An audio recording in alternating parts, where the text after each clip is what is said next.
नमस्कार मेरी प्यारी छात्राओं। आज मैं इस वीडियो में आप लोगों को ब्रिटिश मंत्रिमंडल के विकास के बारे में मैं बताऊंगी। रीडिंग मैंने भेजा था। मुझे उम्मीद है कि आप लोगों ने रीडिंग को पढ़ा होगा। अगर रीडिंग को पढ़ा होगा तो इसे समझने में आप लोगों को ज़्यादा आसानी होगी।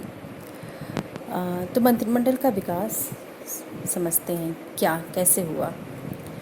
1688 में एक क्रांति हुई थी, गौरवपूर्ण क्रांति, जिसे रक्तहीन क्रांति भी कहा जाता है। उस क्रांति के बाद राजा के जो कानूनी अधिकार थे और वास्तविक अधिकार थे, उसमें क्या हुआ कि धीरे धीरे जो है कि अंतर आने लगा। मतलब कि राजा की जो अधिकार थे वो कौन कौन से वास्तविक अधिकार हैं, कौन कौन से कानूनी अधिकार हैं, इसमें जो है कि डिफरेंस धीरे धीरे होने लगा। और जिसके आधार पे क्या हुआ कि मुकुट और राजा में विभेद किया जाने लगा। मतलब कि जो मुकुट क्राउन और जो किंग है उसमें कुछ डिफरेंस हैं। क्राउन की ये शक्तियाँ हैं, राजा की ये शक्तियाँ हैं। इस तरीके से धीरे धीरे डेवलपमेंट होने लगा। और इस अंतर का जो मुख्य कारण था वो था मंत्रिमंडल का विकास। अभी तक क्या था कि ब्रिटेन में मंत्रिमंडल का विकास नहीं हुआ था, और इसी विकास को जैसा कि हम समझ रहे हैं धीरे धीरे विकास होने लगा। क्या होता था कि राजा के पास कुछ मंत्री होते थे। मतलब कि राजा भी कुछ मंत्रियों का चुनाव करता था। अपने कार्यपालिका के कार्यों में सहयोग करने के लिए वो कुछ मंत्रियों को चुनता था, और ये चुनाव बहुत व्यक्तिगत रूप से होता था। राजा को जो व्यक्ति पसंद होता था उसे जो है कि चुन के मंत्रिमंडल में शामिल करता था। अभी तक मंत्रिमंडल जैसा शब्द का विकास नहीं हुआ था, पर उसकी जैसी एक संस्था होती थी, और जिन व्यक्तियों को चुनता था राजा, उसे आप एक निजी सलाहकार के रूप में उनको देख सकते हैं कि कुछ 4-5 व्यक्तियों को वो चुन लेता था जो उसको कार्यपालिका संबंधी कार्यों में सलाह देते थे, सहयोग करते थे। ठीक है, तो वो आज का जैसा संसद है उसकी तरह मंत्रिमंडल नहीं था। वो 4-5 व्यक्तियों का समूह होता था, और जो राजा को सलाह देता था, उसके कार्यों में सहयोग करता था। तो वो लोग जो निजी सलाहकार जो होते थे राजा की, जो जिनको आप मंत्री के रूप में समझ रहे हैं, वो लोग संसद के प्रति उत्तरदायी नहीं होते थे। वो लोग राजा के प्रति उत्तरदायी होते थे। एक तरीके से राजा के प्रति अपने कार्यों के लिए जवाबदेह होते थे। और मंत्रिमंडल का विकास धीरे धीरे एक तरीके से कहेंगे 17वीं शताब्दी में हुआ, गौरवपूर्ण क्रांति के बाद। तो 17वीं शताब्दी में मंत्रिमंडल का विकास होना शुरू होता है। तो जो निजी सलाहकार थे राजा के, वो एक समिति के रूप में कन्वर्ट होते हैं, जिसे प्रिवी काउंसिल कहते हैं। प्रिवी काउंसिल के बाद जो है कि धीरे धीरे प्रिवी काउंसिल के बाद वो जो प्रिवी काउंसिल थी, जो संस्था थी, समिति थी, वो धीरे धीरे कैबिल के रूप में कन्वर्ट होने लगती हैं, जिसका नाम बड़ा होने लगता है धीरे धीरे। वो 4-5 जो व्यक्तियों का समूह था वो धीरे धीरे बड़ा होने लगता है, और उसका नाम कैबिल रखा जाता है।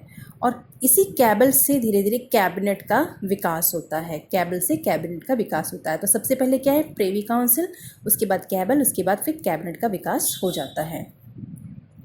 प्रिवी काउंसिल बहुत बड़ी संस्था थी, और बड़ा होने के कारण चार्ल्स द्वितीय ने जो है कि 5 प्रमुख व्यक्तियों को चुनकर अपना सलाहकार बनाया, और उसी को जो है कि कैबिल कहा जाता था। ये जो कैबिल था, ये मंत्री परिषद या मंत्रिमंडल का आप कह सकते हैं कि बहुत प्राथमिक रूप था। सबसे पहले यही जो है कि मंत्रिमंडल के रूप में आप कैबिल को देख सकते हैं कि ये मंत्रिमंडल का पहला विकास है या प्राथमिक रूप है, फर्स्ट फॉर्म है, आप इस तरीके से इसको कह सकते हैं। क्योंकि अभी तक क्या था, उस समय तक वास्तविक शासक राजा होता था। जो भी वास्तविक शासक होता था राजा होता था। प्रधानमंत्री का अभी तक पद का विकास नहीं हुआ था। तो जो वास्तविक शासक था राजा था, और इसकी जो है कि सलाहकारणी समिति थी, जिसको हम प्रिवी काउंसिल कहते हैं। ठीक है, तो इसीलिए कुछ चंद व्यक्ति थे जिनको कैबिल कहा जाता था। ठीक है, प्रिवी काउंसिल से कैबिल के जो व्यक्ति होते थे, जो समिति थी कैबिल, उसमें जो है कि जनता के मनपसंद व्यक्ति नहीं होते थे, बल्कि राजा के मनपसंद व्यक्ति होते थे। और ये लोग जो कैबिल में जो मेंबर होते थे, ये जो है कि गुप्त रूप से कार्य करते थे। मतलब कि जनता को बहुत ज़्यादा पता नहीं होता था कि वो क्या काम कर रहे हैं। तो ये राजा की तरफ से चुने जाते थे, गुप्त तरीके से काम करते थे, और जनता के प्रति इनका कोई जवाबदेही नहीं था। तो फिर जनता की मांग होने लगी, और कि कैबिल जो है उसका एक्सपेंशन किया जाए, उसका विस्तार किया जाए, और धीरे धीरे ये भी मांग होने लगी कि संसद के प्रति उसकी जवाबदेही होनी चाहिए।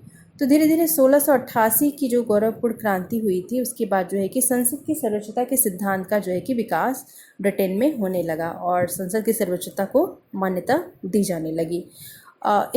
इस क्रांति के परिणाम स्वरूप जो राजा था, सम्राट था, वह बाध्य होकर अब जो है कि ऐसे व्यक्तियों को अपनी मंत्री परिषद में रखता था जो संसद को मान्य हो, मतलब कि संसद जिनकी पुष्टि करता हो कि हाँ इन व्यक्तियों को जो है कि कैबिनेट में रखा जाना चाहिए। उसके बाद स्टुअर्ट काल में जो है कि आप कहेंगे कि मंत्रिमंडल का विकास होता है। तो जो कैबिनेट काउंसिल थी, जिसको उल्टा कहते हैं या कैबल कहते हैं, ठीक है, जैसे कि मैंने बताया ये लोग निजी सलाहकार होते थे राजा के, ठीक है। तो अब धीरे धीरे क्या हुआ कि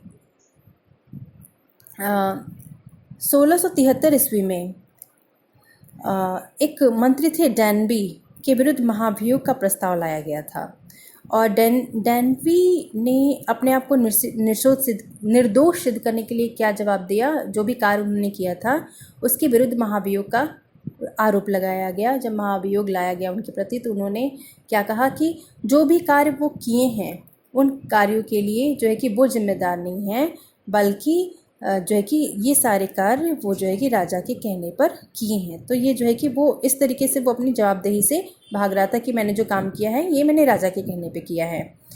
लेकिन हुआ क्या कि जो संसद के लोग थे उन्हें यह बात स्वीकार नहीं हुई, ठीक है, और जो डैनबी था उसको अपने काम के लिए दोषी ठहराया गया, अपराधी ठहराया गया।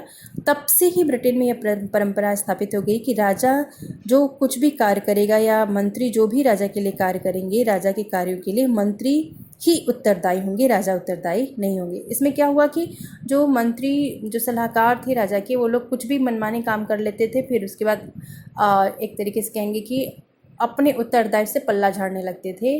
आप कह सकते हैं कि वो सारा कुछ उसकी जो अकाउंटेबिलिटी होती थी, जवाबदेही होती थी, वो राजा के ऊपर डाल देते थे। तो इसमें क्या है कि ये चीज़ उचित नहीं था। फिर धीरे धीरे क्या हुआ कि अब क्या कहा जाने लगा कि जो भी मंत्री हैं, जो भी वो काम करेंगे, उनकी जवाबदेही होगी संसद के प्रति, वो जो है कि अकाउंटेबल होंगे संसद के प्रति।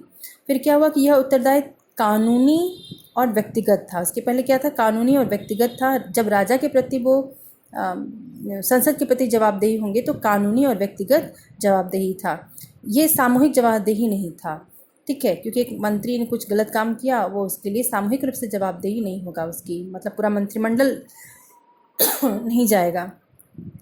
फिर क्या हुआ कि ये जो महाभियोग लगाया गया, ये इसको जो है कि एक तरीके से अच्छा नहीं माना गया कि ये ठीक नहीं है, इस तरीके से हम किसी मंत्री को नहीं हटाएंगे, जवाबदेही नहीं करेंगे, इस तरीके की चीज़ें वहाँ पे विकसित हुआ।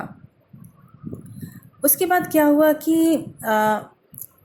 इस बात की आवश्यकता महसूस की गई कि मंत्रियों पर संसद का पूरा नियंत्रण होना चाहिए और सभी मंत्री संसद के प्रति सरकार के सभी कार्यों के लिए उत्तरदायी होंगे, जवाबदेह होंगे। तो इस प्रकार से आप कह सकते हैं कि 1688 के बाद जो है कि इस तरीके का कैबिनेट का संसद के प्रति जो उत्तरदायित्व है, वो जो प्रथा थी वो ब्रिटेन में स्थापित हुई। तो संसद का कार्यपालिका पर पूरा नियंत्रण जो है कि 1714 में ब्रिटेन में आरंभ हुआ और ये जो है कि जब जॉर्ज प्रथम के समय से राजा मंत्रिपरिषद के कार्यों में कम दिलचस्पी लेने लगा था। अब क्या हुआ कि धीरे धीरे क्या हुआ, जो ब्रिटेन का जो राजा था जॉर्ज प्रथम के समय, जॉर्ज प्रथम कहीं ब्रिटेन के साथ साथ किसी और भी देश का राजा था, तो वो जो है कि उसको इंग्लिश नहीं आती थी, वो दूसरे कंट्री का था, फ्रांसीसी था, तो उसको जो है कि ये नहीं आता था, इंग्लिश नहीं आता था, तो वो जो है कि संसद के कार्यों में कम रुचि लेने लगे थे, कार्यपालिका के कार्यों में। तो इसी से धीरे धीरे क्या हुआ कि जो मंत्रिमंडल था, मंत्रिमंडल के अध्यक्ष का जो पद था वो धीरे धीरे विकसित हुआ, जिसको आप आज प्रधानमंत्री कहते हैं। तो प्रधानमंत्री के पद का जो है कि प्रादुर्भाव होने लगा वहाँ पे, जो राजा के कार्यपालिका संबंधी कार्यों को अपने हाथ में लेने लगता है। और उस समय से जो है कि मंत्रिमंडल क्या हुआ, स्वतंत्र और सामूहिक रूप से कार्य करने वाली संस्था के रूप में बन गया। और जो मंत्री थे, मंत्री अपने सभी कार्यों के लिए संसद के प्रति जवाबदेह होने लगे। और सर रॉबर्ट वॉलपोल पहले मंत्री थे, हालांकि प्रधानमंत्री नहीं थे लेकिन पहले मंत्री थे